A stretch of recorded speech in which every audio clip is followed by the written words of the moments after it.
Okay.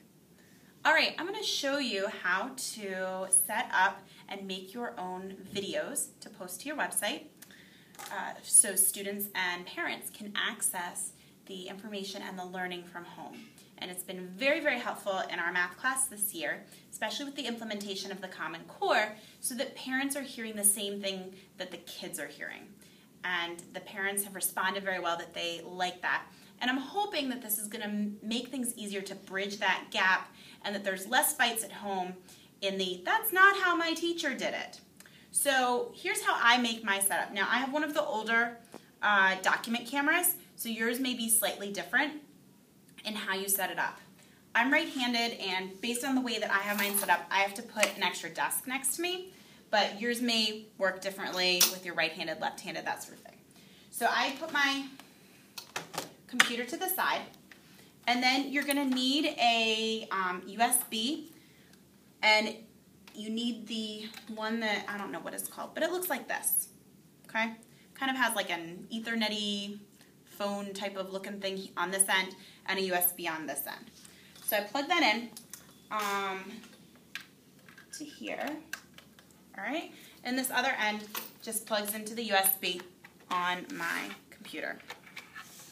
Now, you will have to, ahead of time, have downloaded the software for your particular document camera. Mine is an Elmo, so I downloaded software called ImageMate, which is what links the document camera to my computer.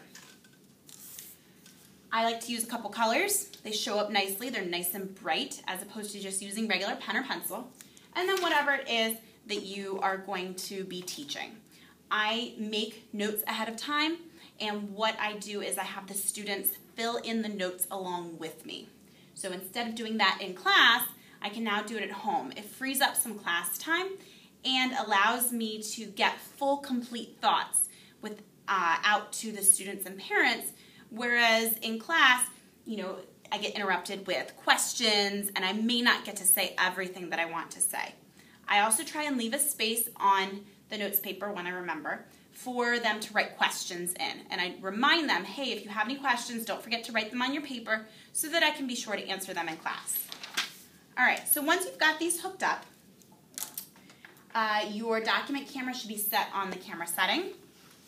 So then you're going to open up two programs. You need to open up both whatever the program is in your computer that you had to download based on your document camera. The second thing you need to open up is your QuickTime. So first I'm going to open up my ImageMate.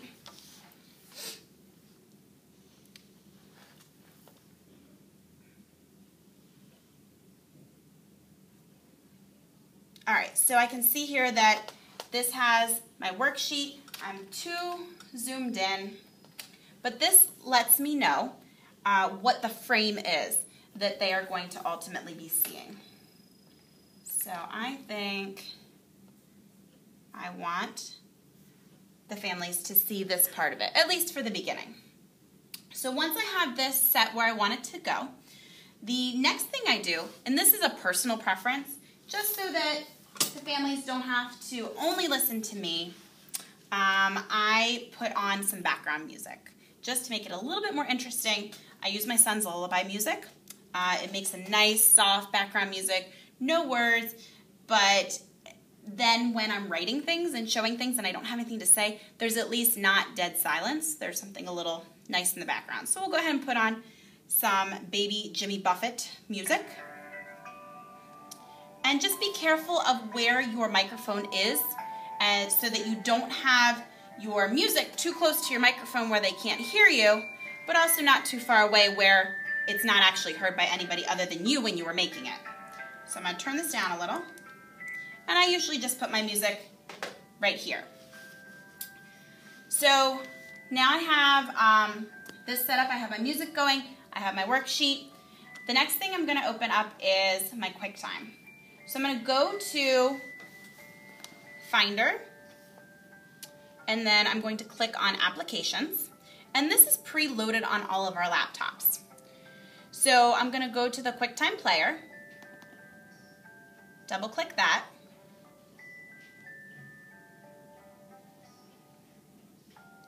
So as you can see, nothing really opened, but at the top here is where it tells me that the QuickTime is opened. So now what I'm gonna do is I'm gonna go up to File, and I wanna choose a new screen recording. So I'm gonna open that up. So when I'm ready, and I have everything set, I'm gonna press the record button. Then, after I hit the record button, I'm going to make my window bigger so that it totally encompasses the window. So I'm gonna press record. I'm going to hit start recording. It tells me up here that it is recording, so when I'm ready to stop, I can press the stop button up here. So I'm gonna hit the plus sign to make it larger. And now it's taking up the whole window. So now I can start my lesson. Welcome to multiplying and dividing fractions and mixed numbers. The first thing I'm going to do in each problem is determine the sign of the answer. I see that this is a negative times a positive. So that I know that that's going to give me a negative answer. So my first step is the sign of the answer. My next step is to look diagonally to see if there's any numbers that can be simplified. I see that I have a 4, a 1, and a 5, and 3, so I can't cross simplify, which means that I'm just going to multiply across my numerators and multiply across my denominators. 5 times 1 is 5, and 4 times 3 is 12. And my answer is negative 5/12. You're completing the evens for homework, so let's take a look at another odd problem. Let's look at number 3. I have a positive times a positive, so I know my answer is going to be positive. I'm going to look diagonally. 9 and 7, they don't have anything in common. 4 and 4, those do. Those can simplify to 1 and 1, because 4 divided by 4 is 1, and 4 divided by 4 is 1. Therefore, I get an answer of 7/9.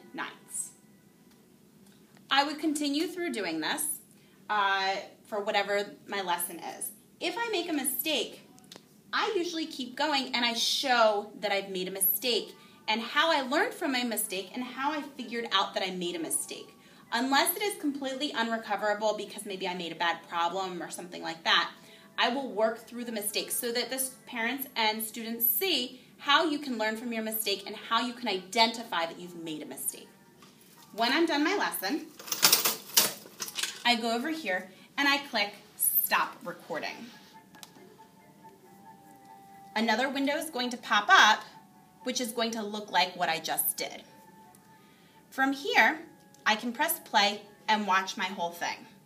I usually like to edit, so I'm going to go up here to edit, and I'm going to hit trim, because I don't want people to have to watch my arrows starting and ending.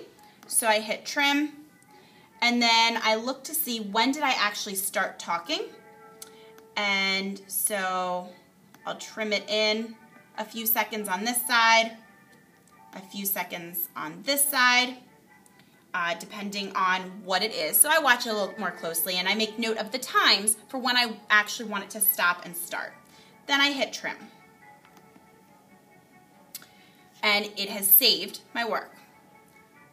I go up File, Save As. It's going to save it to a screen recordings file, see movies. I don't want it to go there personally, so I'm going to choose to save it to my desktop. So I'm going to call this my demo. So I'm going to save.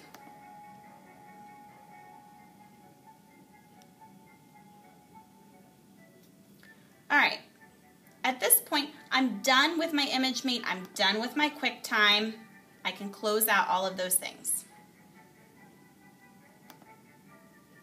So to close this, press my little X up here.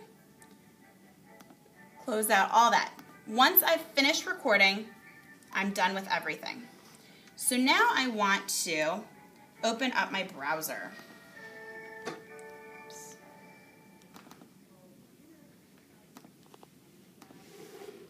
All right, so I like like to use, well, I'm going to go to YouTube. And this is if you're going to set up a YouTube channel. If you have already set up a YouTube channel, then you're going to hit upload. And I have a Mrs. Six channel, but it doesn't look like that's popping up. So let me sign into that.